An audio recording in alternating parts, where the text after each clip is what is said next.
Target BJP వ్యూహంలో భాగంగా హస్తం పార్టీలో ఊహించని ట్విస్ట్ చోటు చేసుకుంటుందని చర్చ దేశ రాజకీయాల్లో ఊపందుకుంది.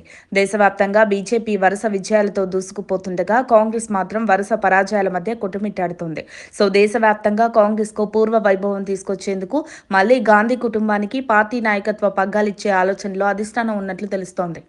ఈ సందర్భంలోనే సీఎం రేవంత్ రెడ్డి సహా పలువురు సీనియర్ నేతలు సోనియా గాంధీకి లేఖలు రాసినట్టు సమాచారం. నాయకత్వ మార్పు అవసరమని, కొత్త శక్తి పార్టీకి ఊపునిస్తుందని అభిప్రాయపడుతున్నారట. పార్టీ పునరుజ్జీవం పోసుకునేందుకు ఈ నేపథ్యంలో ఖర్గే స్థానంలో ప్రియాంక గాంధీకి ఏఐసీసీ అధ్యక్ష బాధ్యతలు అప్పగించే ఆలోచన మళ్లీ రాజకీయ వేదికపైకి వచ్చింది. ఇది కేవలం పుకార్లేనా, లేక పార్టీ భవిష్యత్తును మలిచే నిజమైన మలుపా అన్నదే ఇప్పుడు పొలిటికల్ వర్గాల్లో నడుస్తున్న చర్చ. దీనికి బలం చేకూరేలా ఇటీవల ఆమె ఎన్నికల వ్యూహకర్త ప్రశాంత్ కిషోర్ తో కూడా భేటీ అయ్యారు. ఈ నేపథ్యంలోనే ప్రియాంక గాంధీ పేరు ముందుకొస్తోంది. ఇందిరాగాంధీని తలపించే ధైర్యమైన వాక్చాతుర్యం, జన సమూహాన్ని ఆకట్టుకునే శైలి, ఇటీవలి కాలంలో పార్టీ కార్యక్రమాల్లో చురుకైన పాత్ర ఇవన్నీ ఆమెకు అదనపు బలం. ముఖ్యంగా ఉత్తరప్రదేశ్లో ఆమె పోరాటం పార్టీకి తక్షణ ఫలితాలు ఇవ్వకపోయినా క్యాడర్లో సరికొత్త జోష్, నమ్మకాన్ని నింపిందన్న అభిప్రాయం ఉంది.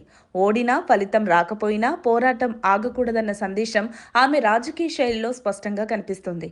ఈ పరిణామాల నేపథ్యంలోనే పలువురు సీనియర్స్ కాంగ్రెస్ అధినేత్రి సోనియా గాంధీకి లేఖలు రాసినట్టు సమాచారం. ప్రస్తుతం నేషనల్ కాంగ్రెస్లో నాయకత్వ మార్పు అవసరమని చర్చకు వచ్చినట్లు వార్తలు షికారు చేస్తున్నాయి.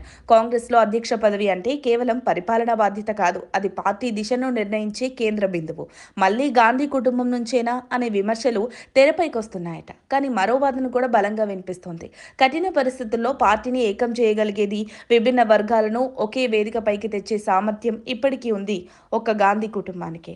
ప్రియాంక నాయకత్వం ఆ పాత్రను సమర్థంగా పోషించగలదా అన్నదే అసలు పరీక్ష. ప్రియాంకకు ఏఐసీసీ పగ్గాలు అప్పగిస్తే పార్టీ ముందు కొన్ని తక్షణ కర్తవ్యాలు నిలుస్తాయి. క్యాడర్ను ఉత్సాహపరచడం మాటల్లో కాదు, కార్యాచరణలో కనిపించాలి. ముఖ్యంగా బీజేపీ రాజకీయాలకు ప్రత్యామ్నాయంగా కాంగ్రెస్ ఏమందిస్తుందన్న స్పష్టత ప్రజలకు చేరాలి. ప్రియాంకతో మార్పు సాధ్యమవుతుందా, ఈ మార్పు కాంగ్రెస్కు నిజమైన పునర్వైభవాన్ని తీసుకువస్తుందా అన్న సమాధానం కాలమే చెప్పాలి. కానీ ఇప్పుడు పార్టీలో సాహసోపేతమైన మార్పు లేకపోతే వరుస పరాజయాల చక్రం కొనసాగుతుందన్న భయం క్యాడర్లో ఉంది. ఆ భయానికి సమాధానంగా ప్రియాంక పేరు వినిపిస్తే అది ఆశగా మారడంలో ఆశ్చర్యం లేదు. ఇప్పుడు అధిష్టానం ఏ దారిని ఎంచుకుంటుందో అదే రానున్న ఎన్నికల్లో కాంగ్రెస్ రాజకీయ భవిష్యత్తును నిర్ణయించనుందని విశ్లేషణలు వినిపిస్తున్నాయి. మరిన్ని అప్డేట్స్ కోసం మా కాయ్ టీవీని సబ్స్క్రైబ్ చేసుకోండి. మా వీడియో కనుక మీకు నచ్చినట్లయితే లైక్ చేయండి, షేర్ చేయండి. మీ విలువైన అభిప్రాయాలను కామెంట్ బాక్స్లో తెలియజేయండి.